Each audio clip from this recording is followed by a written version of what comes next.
আচ্ছা, আমি আজকে আপনাদের বানিয়ে দেখাবো রেস্টুরেন্ট স্টাইল মাটার পানির বাড়িতে কী করে বানাবেন। আপনারা যদি চ্যানেলে নতুন হয়ে থাকেন তাহলে চ্যানেলটাকে অবশ্যই সাবস্ক্রাইব করে দেবেন এবং যদি ভিডিওটা ভালো লাগে তাহলে অবশ্যই লাইক এবং কমেন্ট করে দেবেন। চলুন শুরু করা যাক। আজকের রেসিপি মাটার পানির। মাটারটাকে প্রেশার কুকারে সেদ্ধ করার জন্য জলের মধ্যে দিয়ে দিলাম লবণ আর সাদা তেল।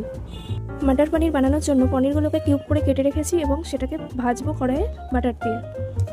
কড়াইয়ের মধ্যে আমুলের বাটার দিয়ে দিলাম। আপনাদের কাছে যদি আমুলের বাটার না থাকে তাহলে যে কোনো কোম্পানির বাটার আপনারা ইউজ করতে পারেন।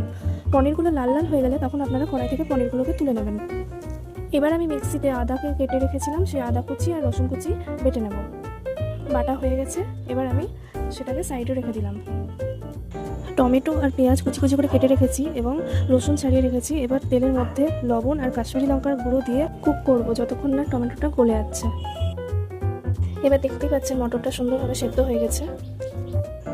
এবার কড়াইয়ের মধ্যে জিরে ফোড়ন দিলাম। যতক্ষণ না পেঁয়াজগুলো লাল লাল হচ্ছে ততক্ষণ পেঁয়াজগুলোকে ভাজবো। এবার দেখতেই পাচ্ছেন পেঁয়াজগুলোকে সুন্দর লাল লাল করে ভাজা হয়ে গেছে। এরপর আদা আর রসুনকে যেরকম মিক্সিতে বেটে নিয়েছিলাম সেটাকে দিয়ে দিলাম কড়াইয়ের মধ্যে।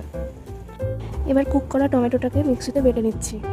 এবার দেখে নিন এখানে কী কী মশলা দিতে হবে। এখানে রঙের জন্য হলুদ গুঁড়ো আর জিরে গুঁড়ো দিয়ে দিয়েছি। রান্নায় টমেটোর ব্যাপারটা অনেকটাই হয়েছে বলে দইয়ের পরিমাণটা একটু অল্পই দিয়েছি। এটাকে কিছুক্ষণ ভালোভাবে কুক করার পরে যে মিক্সিতে যে টমেটোটা বেটেছিলাম সেই টমেটোটাকে এর মধ্যে দিয়ে দিলাম। তারপর কিছুক্ষণ গ্যাসের ফ্লেমটাকে লো করে ঢাকনা দিয়ে ঢেকে রেখে কিছুক্ষণ কুক করতে দিলাম। এবার মাটার পনির কিন্তু কমপ্লিটলি রেডি। আশা করি সম্পূর্ণ রেসিপিটা কিছু আপনাদের অবশ্যই ভালো লাগবে। আর ভালো লাগলে প্রত্যেকবারের মতো কমেন্টে কিন্তু জানাতে ভুলবেন না। আবার দেখা হবে নেক্সট ভিডিওতে। আজকের মতো টাটা, বাই বাই।